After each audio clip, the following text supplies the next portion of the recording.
Hello everyone, नमस्कार। IBPS PU का complete notification आ चुका है, जैसा कि आप सभी को पता है।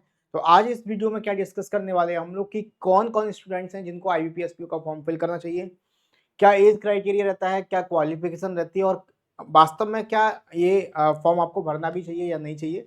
हर एक पॉइंट पर जानकारी करेंगे और सिलेबस क्या है इसका, हर एक टॉपिक पर बात करेंगे, चाहे वो क्वांट का हो, रीजनिंग का हो, इंग्लिश का हो, हर एक टॉपिक पर बात करने वाले हैं। उसके अलावा हम लोग हर एक छोटी छोटी डिटेल जो आपको जाननी चाहिए इस एग्जाम के बारे में, आईबीपीएस पीयू के बारे में, उस पर बात करने वाले हैं। तो सबसे पहले इसका जो नोटिफिकेशन आया था, इसका फॉर्म फिलिंग जो स्टार्ट हो चुका है, आप लोग देखेंगे 1 जुलाई को ही इसका नोटिफिकेशन आ गया था आईबीपीएस पीओ का। और बात करें इसका जो लास्ट डेट होने वाला है 21 जुलाई तक आप इस फॉर्म को फिल कर सकते हैं। अगर इसकी फीस वगैरह की बात करें तो फीस वगैरह भी आप पे 21 जुलाई ही लास्ट डेट आपका होने वाला है। उसके बाद अगर आपका प्री एग्जाम की बात करता हूँ, प्रीलिमिनरी एग्जाम जो आपका होगा वो अगस्त के महीने में होगा, यानी कि जुलाई आपका चल रहा है तो आपके पास लगभग 30 से 40 दिन आपको मिल जाएगा। लगभग 15 अगस्त के बाद ये एग्जाम आपका होने वाला है। प्री एग्जाम होने के बाद उसका जो रिजल्ट आएगा प्री का, वो आपका आएगा सितंबर के महीने में। अगस्त के बाद सितंबर के महीने में आपका प्री का रिजल्ट आने वाला है। उसके बाद आएगा मेंस एग्जाम, और मेंस एग्जाम आपका होगा अक्टूबर के महीने में, और इसका रिजल्ट आपको देखने को मिलेगा नवंबर के महीने में। ठीक है, उसके बाद आपका पर्सनैलिटी टेस्ट जो होता है, पर्सनैलिटी टेस्ट जो आपका नवंबर दिसंबर में, यानी कि नवंबर लास्ट या दिसंबर में आपका होने वाला है। उसके बाद इंटरव्यू आपका वही जनवरी दिसंबर में आपका होगा। तो फाइनली जो आपका अप्रैल में आपका ज्वाइनिंग यहाँ पर हो जाता है। लगभग 8 से 10 महीने का टाइम यहाँ पर लगता है। कंप्लीट डिटेल और पीडीएफ और कोई जानकारी के लिए आप मेरे टेलीग्राम आइसम सर मैथ ग्रुप को भी फॉलो कर सकते हैं। उसके बाद बात करें वैकेंसी की, तो इस बार वैकेंसी कितनी देखने को मिली है? टोटल 5208 वैकेंसी आप लोग देख सकते हैं यहाँ पर देखने को मिली है। अभी ये वैकेंसी और बढ़ने वाली है, क्यों? क्योंकि टोटल देखो 11 बैंक इसमें पार्टिसिपेट करते हैं, जैसा कि आप लोग देख पा रहे होंगे। आपका बैंक ऑफ बड़ौदा हो गया, bank of India, bank of Maharashtra, Canara bank, central bank of India, Indian bank, ये सभी बैंक, और देखेंगे UCO bank, union bank of India, Punjab and Sindh bank, ये सभी बैंक आपकी 11 बैंक मिला के इसमें पार्टिसिपेट करती है। लेकिन यहाँ पर अभी 3 बैंक ने अपना डेटा नहीं दिया वैकेंसी का। एक यूको बैंक हो गया, एक यूनियन बैंक ऑफ इंडिया हो गया, और आपका इंडियन बैंक। तो इन 3 बैंक की तरफ से भी वैकेंसी आना बाकी है, आप लोग देख पा रहे होंगे। तो इन 3 बैंक की तरफ से वैकेंसी और आएगा, तो टोटल वैकेंसी आपका कुल मिला के बढ़ने वाला है। तो ये 5208 से वैकेंसी बढ़ जाएगा। ठीक है, तो टोटल मिला के अभी जो वैकेंसी 5208 प्लस वैकेंसी आपकी हो जाएगी। इसमें स्टेट बैंक ऑफ इंडिया नहीं दिखेगा, क्योंकि स्टेट बैंक ऑफ इंडिया का आपका अलग से एग्जाम होता है, वो अपना अलग एग्जाम कंडक्ट कराता है, जिसका नोटिफिकेशन ऑलरेडी आ चुका है, एसबीआई पीओ का।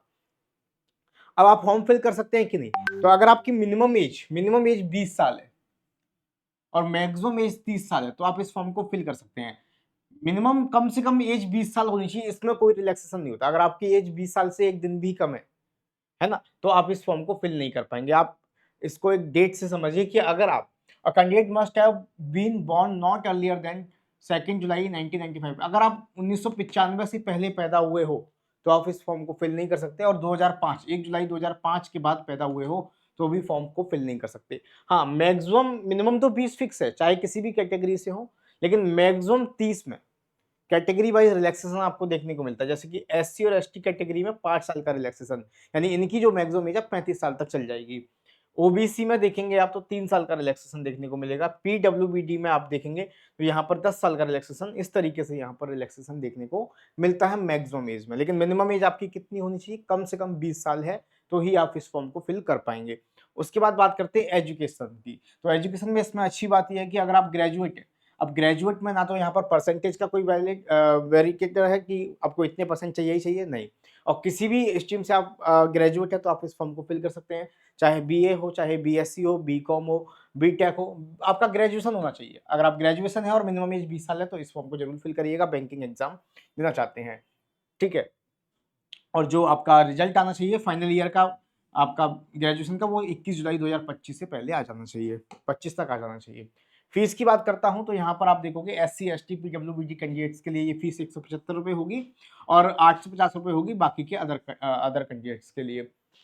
उसके बाद बात करते हैं एग्जाम पैटर्न की। तो जैसा कि मैंने आपको बताया, प्रीलिम्स होता है, मेंस होता है ना, पर्सनैलिटी टेस्ट, इंटरव्यू वगैरह होता है। तो इसका पैटर्न में चेंज हुआ है ना। हर बार आईपीएस कुछ ना कुछ छोटा मोटा चेंज करता है, इस बार क्या चेंज किया है? हर बार ये ही देखो, नंबर ऑफ क्वेश्चंस में कोई चेंज नहीं है, लेकिन यहाँ पर मार्क्स की वेटेज में चेंजेस कर दिए। जैसे आप देखोगे इंग्लिश के 30 क्वेश्चन 30 मार्क्स के, ठीक है। क्वांट के 35 क्वेश्चन पहले 35 मार्क्स के होते थे, रीजनिंग के 35 क्वेश्चन 35 मार्क्स के, इस तरह से होता था। लेकिन अभी क्वांट के मार्क्स में 5 नंबर का कमी कर दिया है, ये 30 नंबर का हो गया, और रीजनिंग में 5 नंबर का इंक्रीमेंट कर दिया है। तो ये चेंजेस हुआ है, ठीक है। तो टोटल मिला के आपके इंग्लिश के 30 क्वेश्चन, क्वांट के 35, रीजनिंग के 35 क्वेश्चन, टोटल 100 क्वेश्चन 100 मार्क्स के आपको देखने को मिलेंगे, है ना। और यहाँ पर सेक्शनल आपका सेपरेटली टाइमिंग होगा 20-20 मिनट का हर एक सेक्शन के लिए, 20 मिनट इंग्लिश के लिए, 20 मिनट क्वांट के लिए, 20 मिनट रीजनिंग के लिए। तो इस तरह से आपको 1 घंटा आपको टाइमिंग मिलने वाला है 100 क्वेश्चन के लिए। ये हो गया प्रीलिम्स। मेंस में भी चेंजेस हुए हैं। तो मेंस में बात करें आप क्या क्या है, तो रीजनिंग के 40 क्वेश्चन आएंगे आपके, 60 मार्क्स के होंगे। टाइमिंग मिलेगा 50 मिनट का, सेपरेट टाइमिंग रहता है। जनरल अवेयरनेस, बैंकिंग अवेयरनेस, इन सब का 35 क्वेश्चन आएगा, 50 नंबर का, 25 मिनट का टाइम मिलेगा। इंग्लिश के 35 क्वेश्चन 40 मार्क्स के आएंगे और 40 मिनट का टाइम मिलेगा। डेटा एनालिटिक्स और इंटरप्रिटेशन के 35 क्वेश्चन 50 मार्क्स के, 45 मिनट का टाइम मिलेगा। टोटल आपके 145 क्वेश्चन होंगे, 200 मार्क्स के होंगे, और आपको 160 मिनट यहाँ पर मतलब वाला, यानी 2 घंटा 40 मिनट आपको मिलेगा। डिस्क्रिप्टिव पेपर की बात करें ऐसे और कंपटीशन की, तो 2 क्वेश्चन आपके होंगे, 25 मार्क्स के होंगे। इंग्लिश में 30 मिनट आपको मिलने वाले हैं। ये मेंस का पैटर्न हो गया, मेंस का हो गया। नेगेटिव मार्किंग तो आप देखेंगे पेनल्टी फॉर रॉन्ग आंसर्स और प्रीलिम्स और मेंस दोनों के लिए 1/4 का नेगेटिव मार्किंग होगा। अगर कोई क्वेश्चन 1 नंबर का है तो 0.25 नंबर आपके काट लिए जाएंगे अगर आप क्वेश्चन को गलत करते हो। तो दोनों में, प्री और मेंस दोनों में ही आपका नेगेटिव मार्किंग होगा। उसके बाद करें पर्सनालिटी टेस्ट। तो candidate who qualifying in the mains examination will be called for a personality test, यानी कि अगर आप मेंस क्वालिफाई करते हैं, मेंस पास कर जाते हैं, तो आपको पर्सनालिटी टेस्ट के लिए बुलाया जाएगा, ठीक है। उसके बाद इंटरव्यू वगैरह आपका होगा, इंटरव्यू प्रोसेस। अब बात करते हैं, ये समझ में आ गया आपको, तो चीज़ें समझ में आई। अगर आपकी मिनिमम एज 20 साल है और आपने ग्रेजुएट कर लिया है, आपका एक डेट दिया है पर्टिकुलर, उस तक आपका फाइनल रिजल्ट आ गया, तो आप इस फॉर्म को जरूर फिल करिएगा। IBPS PO में एक काफ़ी अच्छा आपको वेतन देखने को मिलता है। लगभग अगर मैं वेतन की बात करूँ तो स्टार्टिंग में ही अगर आप टोटल आपका सारे अलाउंसेस मिला दोगे तो 90,000 के प्लस वेतन आपको देखने को मिलता है। तो बहुत बेहतरीन आपको जॉब यहाँ पर देखने को मिलेगी। मेहनत करनी पड़ेगी। जो लोग ऑलरेडी तैयारी कर रहे हैं उनको पता है किस तरीके से करना है, सारी चीज़ें हम मॉक टेस्ट वगैरह लगा रहे हैं, तो आप इस फॉर्म को मिस मत करिएगा।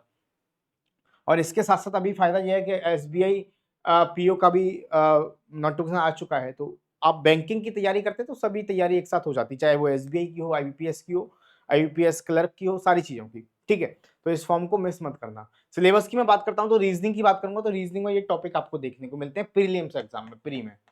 मेंस में भी सेम पैटर्न रहता है, बस मेंस में आपके ये 3 टॉपिक बढ़ जाते हैं, जैसे कि data sufficiency, machine input output और लॉजिकल रीजनिंग आपकी बढ़ जाती है। बाकी alpha numeric series, coding decoding, inequalities, logs, blood relation, direction distance, ये सब topic, puzzle, sitting arrangement, ranking alphabet, ये प्री में भी आता है, मेंस में भी आता है। मेंस में ये 3 टॉपिक आपका रीजनिंग का बढ़ जाता है।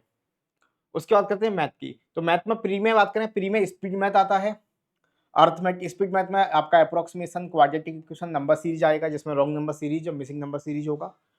अर्थमेटिक में आपका स्पीड टाइम एंड डिस्टेंस हो गया, आपका इंटरेस्ट वाला टॉपिक हो गया, ब्याज वाला, आपका एवरेज हो गया, टाइम एंड वर्क हो गया, परसेंटेज हो गया, बहुत सारे टॉपिक आपको देखने को मिलते हैं अर्थमेटिक में। उसके बाद डेटा एनालिसिस, आपका DI वगैरह हो गया।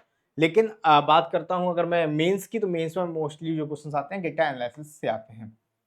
तो ये प्री और मेंस का क्वांट का सिलेबस आपका हो जाता है। इंग्लिश में भी सेम रहेगा, इंग्लिश का प्री हो चाहे मेंस हो, सेम यही सिलेबस आपका रहता है। और मेंस में जो जनरल अवेयरनेस आपका आएगा, वहाँ पर final awareness, current affair, general knowledge, statics awareness, banking and financial awareness, ये सारी चीजें आपको देखने को मिलेगी। तो ये आपका सिलेबस होता है। कंप्यूटर एप्टीट्यूड के क्वेश्चन जो आएंगे आपके इन्हीं टॉपिक से आएंगे। तो ये पूरा सिलेबस आपको देखने को मिलेगा यहाँ पर। बाकी डिटेल मैंने आपको अपने Ayushman sir math group Telegram पर डाल दी है। क्लासेस शाम को 6 बजे से स्टार्ट हो चुकी हैं। तो चैनल पर नए हो तो सब्सक्राइब कर देना, अपने दोस्तों को भी बता देना, और भी जो भी अपडेट आएगा सबसे पहले आपको दिया जाएगा। अभी भी कोई डाउट है तो कमेंट करके बताइए और इस फॉर्म को भरिए, और आपको हमारी तरफ से शुभकामनाएं हैं। धन्यवाद, thank you, bye bye, take care.